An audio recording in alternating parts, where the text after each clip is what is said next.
अच्छा, dynamic memory allocation में आपको अच्छे प्रोग्रामर के लिए ये कंसेप्ट अंडरस्टैंड करना ज़रूरी है कि कैसे मेमोरी मैनेजमेंट होती है। अच्छा, इसको मेमोरी सी प्लस प्लस में दो पार्ट्स में डिवाइड किया गया है, एक द स्टैक और द हीप। स्टैक में क्या होता है कि सारे वेरिएबल्स जो होते हैं वो इनसाइड द फंक्शन होते हैं और वो मेमोरी को स्टैक के अंदर बनाते हैं। स्टैक क्या होता है, जिस तरह आपके घर में आप लोगों ने अलमारी देखी है तो एक के ऊपर दूसरी, दूसरे के ऊपर एक सीक्वेंस में डेटा पड़ा होता है। डेटा से मुराद बुक्स होती है, बुक्स की अलमारी है तो एक बुक, उसके ऊपर दूसरी बुक, तीसरी बुक, चौथी बुक, तो वो स्टैक मैनेज हो रहा होता है। हीप क्या होती है, रेंडमली आपका डेटा पड़ा होता है। तो स्टैक के अंदर उस तरह मेमोरी आपके फंक्शन बनते जाते हैं, उसके ऊपर स्टैक का कंसेप्ट अप्लाई होता जाता है। हीप क्या होता है, जैसे unused memory of the program. Unused memory होती है program can be used to allocate the memory dynamically when program run. Unused memory आपकी फ्री पड़ी होती है हीप के अंदर, डायनामिकली आप एलोकेट करते हैं, और जब नया प्रोग्राम आता है तो पुरानी मेमोरी आपकी फ्री हो जाती है, तो वहां से नई मेमोरी उसको एलोकेट कर देते हैं। Many times you are not aware in advance how much memory you will need to store. वो कहते हैं डायनामिक मेमोरी एलोकेशन क्यों जरूरत होती है। बहुत दफ़ा ऐसा होता है कि आपको एग्जैक्ट मेमोरी का साइज़ का पता नहीं होता। आप प्रोग्राम को रन करते हैं, आप मेमोरी एलोकेट करते जाते हैं, डेटा हो सकता है आपका स्टोर बहुत ज़्यादा डिटेल में हो और आपने मेमोरी कम दे दी हो, इंटीजर वैल्यू और डेटा आपका डबल से भी डबल जा रहा हो, या आपने डबल साइज दे दिया और डेटा आपका इंटीजर, शॉर्ट इंटीजर में स्टोर हो रहा हो। तो इस तरह आपकी मेमोरी एक्स्ट्रा स्टोरेज होती है या कम होती है, तो आपको ना पता हो कितनी मेमोरी एग्जैक्ट यूज़ होगी, तो आप वहाँ पे डायनामिक मेमोरी एलोकेशन का कंसेप्ट अप्लाई कर सकते हैं। अच्छा, you can allocate memory at runtime within the heap of the variables, अच्छा, यूजिंग स्पेशल ऑपरेटर इन सी प्लस प्लस। अब क्या होता है कि सी प्लस प्लस के अंदर स्पेशल ऑपरेटर है न्यू का। The operator is called new. New operator आप यूज करेंगे तो न्यू एक कीवर्ड है जो आप पॉइंटर्स के साथ एलोकेट यूज करेंगे, तो क्या करेगा, आपकी मेमोरी उस वक्त एलोकेट कर देगा, रन टाइम पे आपकी मेमोरी एलोकेट कर देगा। और अब जब आपको if you are not in need of dynamic memory allocation memory anymore, you can use delete operator, which deallocate memory previously allocated by the new operator. New और delete साथ में काम करते हैं। आपने किसी को रन टाइम पे न्यू के कीवर्ड से मेमोरी एलोकेट की है, तो आप डिलीट का कीवर्ड यूज करेंगे उस वेरिएबल के साथ, तो वो जो मेमोरी आपने एलोकेट की है उसको डिलीट कर देगा और मेमोरी को क्या करेगा, फ्री कर देगा। ये आगे हम एग्जांपल देखेंगे, आपको पता चल जाएगा न्यू और डिलीट कैसे यूज होते हैं, तो उसकी वर्किंग हम आगे जाके देख। तो डायनामिकली आपके न्यू के कीवर्ड से मेमोरी एलोकेट होगी, तो डिलीट के वर्ड से जो ही आपने प्रोग्राम एग्जीक्यूट किया, डिलीट का कीवर्ड यूज किया, वो डिलीट कर देगी।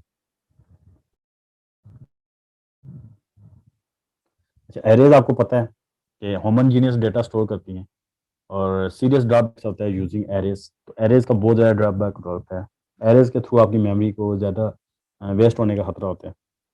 तो एरे में आपको पता है कि इंटीजर जिस टाइप की और सेम टाइप के डेटा स्टोर कर रहे हैं उसको आप मल्टीपल, आप क्या करते हैं, असाइन कर देते हैं memory, multiple number of bytes memory allocate कर देते हैं। You should allocate the memory of an array when you declare it. Most of the time the exact memory needed can not be determined until run time. वो ये कह रहे हैं कि array के साथ सबसे ज़्यादा इशू होता है कि आपने पहले से ही कंपाइल टाइम पे उसको मेमोरी असाइन कर दी है, इंट एरे 50। तो इसका क्या मतलब, आपने फिक्स कर दिया कि 50 इंटीजर्स वैल्यूज एरे में स्टोर हो सकती हैं। लेकिन बाद में आपने जब वैल्यूज को स्टोर किया तो हो सकता है वो 50 से ज़्यादा 100 हो जाए, या हो सकता है 3-4 वैल्यू स्टोर की हो, तो बाकी सारी आपकी जो 47 जो इंटीजर वैल्यू है ना, उसके लिए वो एलोकेट रहेगी मेमोरी। ऑल दो डेटा उसमें कोई स्टोर नहीं, लेकिन मेमोरी एलोकेट रहेगी, जिससे आपका क्या होता है, आपकी मेमोरी एक्स्ट्रा जो होती है वेस्ट होती है। वो कह रहे हैं कि बेस्ट वे है कि आप लोगों को इस सिचुएशन में आप एरे को मैक्सिमम पॉसिबल मेमोरी रिक्वायर्ड होती है, तो पॉसिबल मैक्सिमम पॉसिबल साइज दें, कि आपके पास जितना मैक्सिमम पॉसिबल साइज हो सकता है। फॉर एग्जाम्पल कोई डेटा स्टोर करें, रिजल्ट स्टोर करें, तो मैक्सिमम नंबर ऑफ स्टूडेंट्स जितने उससे ज़्यादा मेमोरी असाइन कर दें कंपाइल टाइम पे। इशू क्या होगा, इसका डाउन साइड क्या होगा, आपकी अनयूज मेमोरी वेस्ट हो जाती है और वो किसी और प्रोग्राम में यूज़ नहीं हो सकती, जो आपने उसको असाइन कर दिया अब कहीं और यूज़ नहीं हो सकती।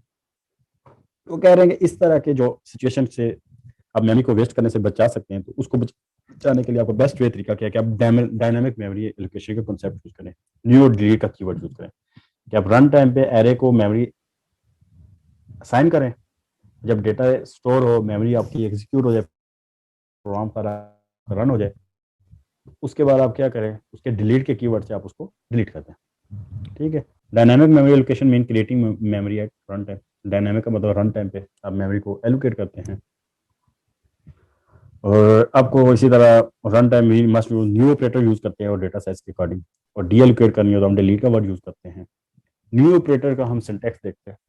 पीटीआर हमने एक पॉइंटर वेरिएबल डिक्लेयर किया और अब हम इसको पीटीआर फॉर एग्जाम्पल एक पॉइंटर वेरिएबल है, स्टैटिक के साथ आपको पता है पीटीआर वेरिएबल हमने बनाया एक पॉइंटर वेरिएबल, और न्यू न्यू और डेटा टाइप जो भी है, न्यू एंट है, न्यू जो इसका सिंटैक्स है, new int, new double, new character, new जो भी है डेटा टाइप, आप क्या करेंगे इस पॉइंटर को उस डेटा टाइप की मेमोरी एलोकेट कर देंगे। अभी डायनामिकली आपकी मेमोरी एलोकेट कर देगी वन एलिमेंट के लिए, एक एलिमेंट के लिए आपकी कर देगी। और इस तरह आप अगर एरे को स्टोर करना चाह रहे हैं तो न्यू एंट, और एरे का साइज जो भी आप देना चाह रहे हैं, फिक्स नंबर ऑफ एरे आप इसको दे सकते हैं। तो जो ही आपने आपको पता चल जाएगा कि यार इतने डेटा स्टोर करना है, तो वो उसको असाइन कर देगा, और उसके बाद जब वो रन हो जाएगा तो उसके बाद डिलीट के कीवर्ड से डिलीट हो जाएगा। तो आपको समझ आ गई है कि न्यू का कीवर्ड, उसके बाद डेटा टाइप और उसका साइज दे देगा। एग्जाम्पल हम देखते हैं कि डबल स्टैटिक, स्टैटिक का मतलब कि स्टैटिक एक कीवर्ड है जिस वेरिएबल के साथ स्टैटिक लगता है वो पॉइंटर वेरिएबल होता है वेरिएबल ही है लेकिन पॉइंटर वेरिएबल। और पॉइंटर वेरिएबल्स क्या होते हैं, स्पेशल वेरिएबल होते हैं जिनके अंदर हम एड्रेस स्टोर करते हैं, और उनको मस्ट है कि आप नल से इनिशियलाइज करें। अगर आप इसको छोड़ देंगे तो रैंडमली आपकी जंक वैल्यू आ सकती है, जंक एड्रेस आ सकता है। तो नल का वर्ड लिखेंगे कैपिटल में तो वो क्या होगा, इसमें अभी कोई भी एड्रेस स्टोर नहीं होगा। और फिर आपने पॉइंटर को आपने इनिशियलाइज कर देंगे न्यू डबल, डबल टाइप का पॉइंटर है, और उसको मेमोरी एलोकेट कर दो। तो रिक्वेस्ट करते हो आपको इतनी साइज की डबल साइज की मेमोरी को एलोकेट कर दें। तक पॉइंटर है तो आपने पॉइंटर को भी आपने नल कर दिया है, और दोबारा आपने न्यू कैरेक्टर 20 किया तो आपने एरे बना दिया है कैरेक्टर टाइप की, और 20 कैरेक्टर्स को स्टोर करने के लिए रन टाइम पे आपने न्यू के कीवर्ड से कर लिया। होपफुली आपको न्यू का कीवर्ड समझ आ गया कैसे यूज करते हैं। डिटेल में आगे और पढ़ा हुआ है, मैं दूसरा लेक्चर शेयर करूंगा, उसमें आपको इंशाल्लाह पूरी सी प्रैक्टिकल नजर आ जाएगी। malloc फंक्शन जो है वो from C still exist in C++, but it is recommended to avoid using malloc function. The main advantage of new over malloc is that new doesn't just allocate memory, it construct object which is prime purpose of the C++. malloc function जो होता है आपने सी में भी देखा होगा, जो कि आपको असाइन करता है एड्रेस को, मेमोरी को, वो भी आप कर सकते हैं, लेकिन उसकी बजाय आप अवॉइड करें, न्यू का कीवर्ड यूज करें। न्यू बेस्ट है, इसमें आपको जस्ट एक मेमोरी एलोकेशन ही होगी, बल्कि आपका क्या ऑब्जेक्ट का भी कंस्ट्रक्ट कर देता है। तो ये इसके दो एडवांटेज है। सर डिलीट ऑपरेटर क्या करता है, delete operator is used to deallocate the memory created by new operator at run time, कि डी एलोकेट कर देता है जो न्यू ऑपरेटर से आपने मेमोरी एलोकेट की थी पीटीआर को या कैरेक्टर टाइप्स की, उस वेरिएबल के साथ डिलीट का कीवर्ड लगाएंगे वो क्या करेगा, उसको डिलीट कर देगा। Once the memory is no longer needed it should be freed so that the memory become available again for other request of dynamic memory. अब आपने यूज कर लिया पॉइंटर्स के अंदर, आपने डेटा डबल का स्टोर किया या कैरेक्टर स्टोर किए, आपने एग्जीक्यूट कर लिया, उसके बाद आप प्रोग्राम में जाके डिलीट कर दें, तो आपका कोड जब चलेगा तो पहले से मेमोरी एलोकेट नहीं होगी, नल है तो कोई मेमोरी एलोकेट नहीं है। जो ही आपका प्रोग्राम उस फंक्शन के अंदर जाएगा जहां आपने न्यू का ऑपरेटर लगाया, तो वो न्यू के ऑपरेटर से उस वेरिएबल को मेमोरी एलोकेट करेगा। और जो ही आप देखेंगे फंक्शन एग्जीक्यूट हो गया, अब उसके बाद आप फंक्शन से बाहर निकलने से पहले डिलीट कर दें। डिलीट करेंगे तो फंक्शन को एग्जीक्यूट करने के बाद वो डिलीट कर देगा मेमोरी को, जिससे आपकी स्पेस फ्री हो जाएगी और किसी और डेटा को स्टोर करने के लिए वो अवेलेबल होगी। डिलीट के लिए सिंपल डिलीट का कीवर्ड है, सिंटैक्स और वेरिएबल का नाम लिख दें या जो भी आप जिससे स्टोर करनी है, तो जस्ट डिलीट पीटीआर करेंगे तो पीटीआर के अंदर जो भी मेमोरी एलोकेट होगी वो फ्री हो जाएगी। अगर आपकी एरे है तो डिलीट ये स्क्वायर ब्रैकेट्स और जो भी वेरिएबल का नाम है, पीटीआर है जो भी एबीसी, तो वो पूरी एरे की जो मेमोरी है उसको फ्री कर देगा। एग्जाम्पल देखते हैं, एग्जाम्पल से होपफुली आपको समझ आ जाएगा। मेन में हमने सिंपल मेन के अंदर हमने तो डबल है, डबल के अंदर क्या नाम है हमने लगाया स्टैटिक पीटीआर। आप समझ आ गए हैं कि यार ये पॉइंटर है और इसको भी हमने नल इनिशियलाइज किया कि इसमें कोई एड्रेस नहीं है। अब हमने कर दिया है कि प्रोग्राम में पीटीआर न्यू डबल, अब क्या हो गया, रिक्वेस्ट कर दिया कि यार इसको कोई साइन कर दो वैल्यू, कोई एड्रेस साइन कर दो। अब डबल साइज का, डबल टाइप का मतलब 8 बाइट्स इसको साइन कर दो। अब हम स्टैटिक पीटीआर की है और उसको हमने कोई स्टोर कर दिया एलोकेटेड वैल्यू, कोई वैल्यू हमने स्टोर कर दिया। अगर डायरेक्ट पीटीआर लिखेंगे तो एड्रेस को एक्सेस करेगा, स्टैटिक पीटीआर करेंगे तो वो उस एड्रेस पे जो डेटा पड़ा हुआ है उसको एक्सेस करेगा। इसलिए हम स्टैटिक पीटीआर करें तो हमें ये वैल्यूज हम इसको हमने स्टोर कर दिया, और सी आउट करके हमने ये वैल्यूज जो इस एड्रेस पीटीआर एड्रेस पे जो वैल्यू पड़ी है स्टैटिक के साथ वो लिए हमने सी आउट कर दिया। सी आउट होने के बाद हमारी ये वैल्यू स्टोर सी आउट हो जाएगी। अब डिलीट पीटीआर करेंगे तो ये वैल्यू हमारी एग्जीक्यूट होगी, शो हो जाएगी, उसके बाद ये स्पेस हमारी फ्री हो जाएगी। तो कितना जबरदस्त कंसेप्ट है कि बजाय इसके कि हम प्रोग्राम में एक वेरिएबल बनाते हैं, उसको एक मेमोरी साइन कर देते हैं और प्रोग्राम बंद करने के बाद भी वो मेमोरी उसको साइन रहती है, हालांकि हमारी जरूरत नहीं है। उसको ओवरकम करने के लिए हमने क्या किया कि डिलीट और न्यू का कीवर्ड यूज करते हैं और रन टाइम पे मेमोरी एलोकेट की, मेमोरी उसको साइन की और डिलीट का पॉइंटर करके उसको फ्री कर दिया ताकि वो किसी और प्रोग्राम में भी यूज हो सके। तो अब क्या होगा, अब ये पीटीआर दोबारा से फ्री हो गया। अब इसी पीटीआर वेरिएबल को हम कोई और वैल्यू भी दे सकते हैं। देखें इसके आउटपुट में ये आएगी, जो आपके सामने प्रोग्राम है। इसी तरह एक और है, हमने इंटीजर नंबर किया है, नंबर हमने टोटल नंबर ऑफ स्टूडेंट्स हमने नंबर 10 एंटर किया फॉर एग्जाम्पल। अब हमने एक इसी तरह पॉइंटर टाइप का वेरिएबल बनाया फ्लोट पीटीआर और हमने इसको क्या किया, अब मेमोरी एलोकेट कर रहे हैं, न्यू फ्लोट, फ्लोट टाइप का है और उसके अंदर हमने एरे बता दिया नम, जितने नंबर यूजर एंटर करेगा, आप 100 एंटर करता है तो उसको रन टाइम पे पीटीआर को 100 मेमोरी एलोकेट कर दे, पहले से हमने नहीं दी। देखिए कितना जबरदस्त है, यहाँ पे हमने जस्ट एक इंटीजर की वैल्यू आ रही है, हम 10 वैल्यू स्टोर कर रहे हैं, 100 जितने भी यूजर एंटर करता जाएगा इसको मेमोरी मिलती जाएगी। और अब दूसरा क्या किया हमने, CGP of the students, loop लगाइए, स्टूडेंट्स की सीजीपी हमने कैलकुलेट कर लिया, फाइनल स्टूडेंट है I+1, हर स्टूडेंट का कैलकुलेट करता जाए जो भी जीपी है। उसके बाद हमने सीएन का दिया उसकी वैल्यूज जो भी पीटीआर में आ रही होगी।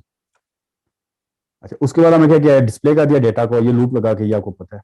और जो आपकी वो डेटा जो आपका यूजर के नंबर, यूजर का जीपीए कैलकुलेट करेगा और वो आपको इतने स्टूडेंट्स का शो करा के जब हमारा प्रोग्राम एग्जीक्यूट हो जाएगा, उसके बाद हमने क्या किया, डिलीट वही पीटीआर, क्योंकि हमने पीटीआर जो बनाया था यहाँ पे वो क्या था, हमारा एरे टाइप था, एरे टाइप था। तो अब हमने एरे को डिलीट करना है, डिलीट का कीवर्ड पीटीआर लगाया तो हमारी क्या होगी, एरे हमारी पीटीआर दोबारा फ्री होगी। अब इस पीटीआर वेरिएबल्स के अंदर हम दोबारा से मेमोरी एलोकेट कर सकते हैं, प्रोग्राम एग्जीक्यूट हुआ, मेमोरी फ्री होगी, तो ये उसकी आउटपुट आ जाएगी जो हमने किया है। फॉर एग्जाम्पल हमने उसने 2 एंटर किया नंबर, अब सीजीपीए क्या आ गया, स्टूडेंट 1 का हमने 3.6 का दिया, 2 का 3.1 का दिया और जीपीए उसका दोबारा से डिस्प्ले कर दिया वही। अच्छा, तो ये इस तरह इसे टेस्ट है, तो इसकी आप इस तरह देख लीजिएगा, इस तरह इसको मेमोरी एलोकेट हो रहा है। तो ये काफी सारे एग्जांपल है, ये सेल्फ स्टडी आपने खुद से देखनी है। ये डिस्ट्रक्टर है, उसको डिस्ट्रॉय कर रहा है, डिलीट पीटीआर, ये पता ना डिस्ट्रक्टर का साइन होता है, वो डिस्ट्रॉय करता है ऑब्जेक्ट को, इसको भी देख लीजिएगा। ये आपका रिव्यूअर टास्क है, इसको आपने खुद से करना है, बॉक्स और ये सारी चीज़ें, इसकी आउटपुट आ जाएगी। अच्छा, इसके बाद है overloading of new and delete. Overload कैसे करते हैं न्यू और डिलीट, ओवरलोड का मतलब प्रोग्राम के अंदर न्यू का दोबारा से यूज और डिलीट, मैंने आपको बताया कि ये दोबारा भी यूज हो सकता है, वो कैसे होगा। अच्छा, यहाँ पे हमने माई क्लास नहीं है, उस क्लास के अंदर हमने एक फंक्शन बना दिया है, public wide static operator new. Overload करेंगे इसी का हम जो जो भी आपके साइज है, जो भी आप साइज यहाँ पे गिवन करेंगे, एक वेरिएबल है साइज अंडरस्कोर टी और एसटीएल, ऑब्जेक्ट क्रिएट होगा और उसको क्या करेगा, रिटर्न करेगा न्यू माई क्लास को हमने एक उसको रिटर्न कर दिया, असाइन कर दिए अलग से स्कोप रेजोल्यूशन लगा के, उसका न्यू क्लास जो है उसको मेमोरी एलोकेट कर दी। इसी तरह हमने डिलीट करनी है, तो हमने जो वेरिएबल बनाया हुआ है अब वो लोड डिलीट कर रहे हैं, वाइड ऑपरेटर लगा के, डिलीट का फंक्शन लगा के उसको डिलीट कर देंगे, स्कोप रेजोल्यूशन लगा के। तो ये ऑब्जेक्ट हम देखें माई क्लास का रन टाइम पे क्रिएट कर रहे हैं, ओबीजे पॉइंटर टाइप का, जो ये माई क्लास ये एग्जीक्यूट होगा इसका, उसके बाद हमने ओबीजे डिलीट किया तो वो मेमोरी फ्री हो जाएगी। तो ये भी आपका एक है कि आप ओवरलोडिंग कर सकते हैं न्यू और डिलीट को। ऑब्जेक्ट क्रिएट होगा, यहाँ पे ऑब्जेक्ट क्रिएट होगा और जो ही हम इसको डिलीट करेंगे ये वाला फंक्शन कॉल होगा डिलीट वाला, ये डिलीट और न्यू का हमने फंक्शन है, न्यू के नाम से और डिलीट के नाम से। तो न्यू के नाम से हमने जब फंक्शन क्रिएट किया तो उसके अंदर हमने ऑब्जेक्ट क्रिएट कर रहे हैं और डिलीट के नाम से हमने जब किया तो उसको ऑब्जेक्ट को डिस्ट्रॉय कर रहे हैं, डिलीट का कीवर्ड आपको पता है, तो ओवरलोड करके उसको हम यूटिलाइज कर सकते हैं अपनी मर्जी से, फंक्शन ना के भी।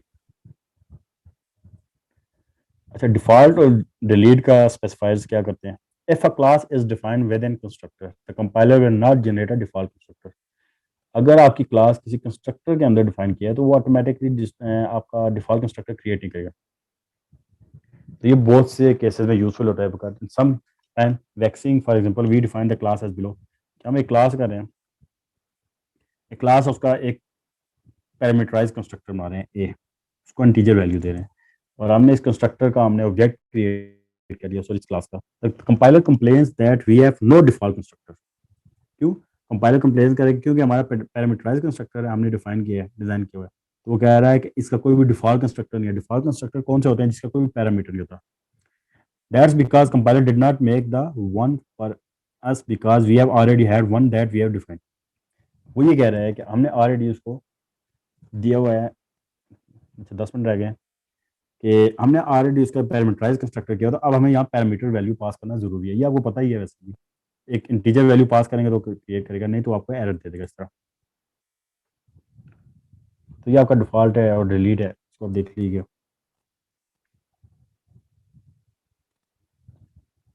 इसके बाद हाँ ये, अब हम देखते हैं C plus plus array of objects. जिस तरह एरे ऑफ वैल्यूज होती हैं, एरे ऑफ हमारी बाकी चीजें, इस तरह एरेज ऑफ ऑब्जेक्ट भी होते हैं। An object of class represent a single record in a memory. एक ऑब्जेक्ट जो होता है क्लास के अंदर सिंगल रिकॉर्ड को शो करता है मेमोरी के अंदर।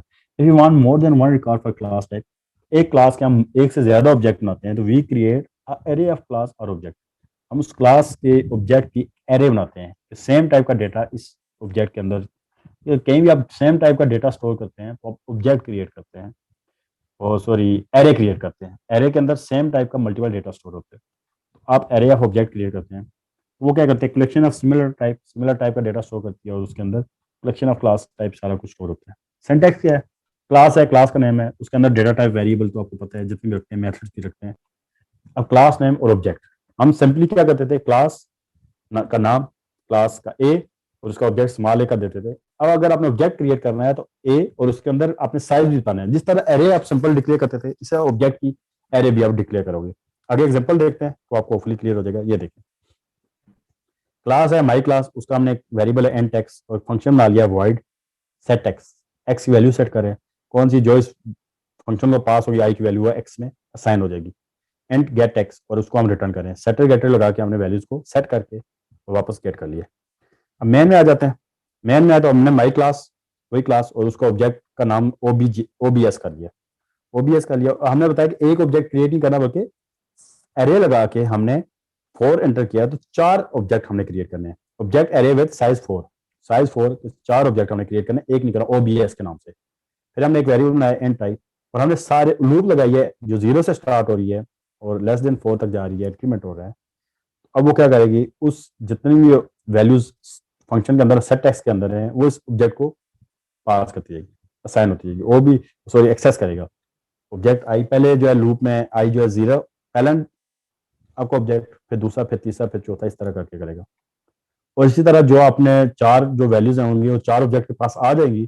फिर वो 4 ऑब्जेक्ट की वैल्यू गेट करके, गेट एक्स करके उसको डिस्प्ले कर देगा। यहाँ से पहले सेट करेगा और उसके बाद उसको डिस्प्ले करेगा। तो एक ऑब्जेक्ट नहीं बल्कि 4 हो वैल्यूज आपकी डिस्प्ले होंगी। ये देखें, वो भी गेट एक्स 0 1 2 3, जो भी आपको पास हो रहा है 1 2 3, वो 4 दफा हुई है। अगर हम यहाँ एरे ना 4 ना पास करते, यहाँ पे जस्ट माई क्लास ओबीएस करते, तो फिर 4 ना होता, फिर एक भी होता। तो 4 में तो 4 ऑब्जेक्ट आपके पास होंगे और उनमें 4 वैल्यू स्टोर होंगी। तो ये 0 ऑब्जेक्ट 1 जो भी आपका ऑब्जेक्ट है उसका स्टोर डिस्प्ले हो गया। एक और एग्जांपल देखते हैं आप एरे ऑफ ऑब्जेक्ट्स की। इम्प्लाई है आईडी नेम, हमने 4 5 वेरिएबल बना लिए हैं। एक इंटीजर टाइप का है, नेम कैरेक्टर टाइप का है, एज इंटीजर है, सैलरी लॉन्ग में है या डबल में है। और फिर हमने पब्लिक फंक्शन रख लिए गेट डेटा। आईडी भी ले रहा है यूजर से, नेम और सारी वैल्यूज को ले रहा है। और फिर पुट डेटा, डेटा पुट कर रहे हैं सिंपली। वही बात है कि आप जो आ रहा है उसको सी आउट करा रहे हैं। जो यूजर ने डेटा यहाँ पे वैल्यूज दी है उनको सी आउट करा रहे हैं। बहरहाल हमारा काम ये वाला जो आपको समझने के लिए, तो हमने क्या किया, एक इंटीजर वेरिएबल बनाया और एम्प्लॉय क्लास का हमने ऑब्जेक्ट बना लिया ई। और हमने क्या किया कि ये जितना भी डेटा है वो एक नहीं 2 एम्प्लॉयज का स्टोर कर दो, 2 ऑब्जेक्ट क्रिएट करो। तो हमने एरे ऑब्जेक्ट क्रिएट किया, एक नहीं किया बल्कि 2 किए हैं। यहाँ पे ये आपको नजर आ रहा होगा जब मैं कर्सर मूव कर रहा हूँ। तो यहाँ पे क्या हुआ, स्टेटमेंट क्रिएटिंग करेगा 3 एम्प्लॉयज के। क्यों? क्योंकि हमने 2 पास किए, तो 0 1 2 3 करेगा, हमने 3 की लूप लगा दिया। लेस देन 2 करे तो हमारे 2 हो जाएंगे। तो 0 इंडेक्स से स्टार्ट होती आ रही है, तो 3 हमारे एम्प्लॉयज का डेटा स्टोर होगा। एंटर डिटेल्स, उसकी जो डिटेल्स यूजर ने एंटर करेगा वो कहाँ से आएगा? ई आई डॉट गेट डेटा। ये जो हमने गेट डेटा फंक्शन है, ये यहाँ पे सारा आ जाएगा। तो सारे का पहले का स्टोर होगा, फिर दूसरे का होगा, फिर तीसरे का होगा। फिर उसके बाद हमने एम्प्लॉयज डिटेल शो करा दिया और पुट फंक्शन को कॉल करके उसको आउटपुट करा दिया। तो ये आपके सामने उसने फॉर एग्जाम्पल एम्प्लॉय का डेटा एंटर किया, 1 2 3 4 आदिल, और दूसरे एम्प्लॉय का हमने एंटर किया है असलम, ये वो बला बला। तो उसने हमने डिटेल्स कर दिया। इस तरह क्यों शो है, पहले एम्प्लॉय का डेटा ये है, दूसरे का ये है। वो हमने ये जो पुट डेटा में लगाया कि यार एन लगाया पहली लाइन में, फिर 4 टैब छोड़े, 4 स्पेसेस, फिर नेम पे 4 स्पेसेस, एज पे 4 स्पेसेस और सैलरी, तो इसलिए आपको डेटा इस फॉर्म में शो हो रहा है। तो ये आपकी मेमोरी एलोकेशन थी, मेमोरी मैनेजमेंट थी, डिलीट और न्यू के कीवर्ड से कैसे होती है, तो ये आपको मैंने बता दिया। तो होपफुली आपको ये समझ आ गया होगा न्यू या डिलीट का कीवर्ड क्या होता है। बाकी मैं आपको एड्स यहाँ पे ऊपर लगा दूंगा वीडियो के साथ, लिंक्स, वो आप वहाँ से देख लीजिएगा डिटेल में। हमारे न्यू और डिलीट का कीवर्ड विद एग्जांपल कोडिंग हाथ से कर रहा हूँ मैं।